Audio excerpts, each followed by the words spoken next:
2 spoon போதும் உங்க பிரச்சனைகளை கட்டுப்படுத்த. லயன் டேட் சிரப் தினமும் 2 spoon Lion date syrup. Lion date syrup. ஒரு மகிழ்ச்சியான செய்தி. இதயம் நலனையின் விலை லிட்டருக்கு ரூபாய் 105 குறைஞ்சிருக்கு.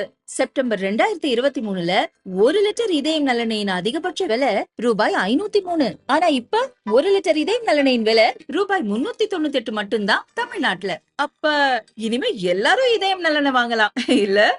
சிவகங்கை மாவட்டம் தேவகோட்டை நகரில் கடந்த 23ஆம் தேதி பாண்டித்துரை என்பவரின் வீட்டின் பூட்டு உடைக்கப்பட்டு 23 பவுன் நகைகள், 2 லட்சம் ரூபாய் ரொக்கம் கொள்ளை போனது.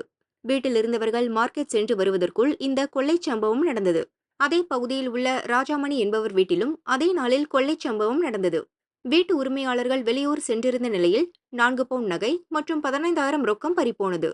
அடுத்தடுத்து நடந்த கொள்ளைச் சம்பவம் பற்றி போலீசார் விசாரித்தனர். தனிப்படை போலீசார் சிசிடிவி பதிவுகளை ஆராய்ந்தனர். இந்த கொள்ளையில் ஈடுபட்டது காரைக்குடி சத்யா நகரைச் சேர்ந்த டவுசர் கொள்ளையன் சரவணன் என்பதை கண்டுபிடித்தனர். டவுசரும் முகமூடியும் அணிந்து கொண்டு பூட்டிய வீட்டை நோட்டமிட்டு கச்சிதமாக கைவரிசை காட்டுவதில் சரவணன் கில்லாடி.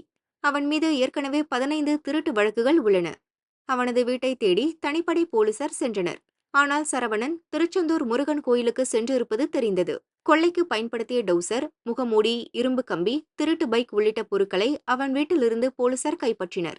ஒவ்வொரு முறையும் கொள்ளை சம்பவம் வெற்றிகரமாக முடிந்ததும் முருகப்பெருமானுக்கு நன்றி சொல்லும் விதமாக திருச்செந்தூர் கோயிலுக்கு சென்று சரவணன் தரிசனம் செய்வானாம்.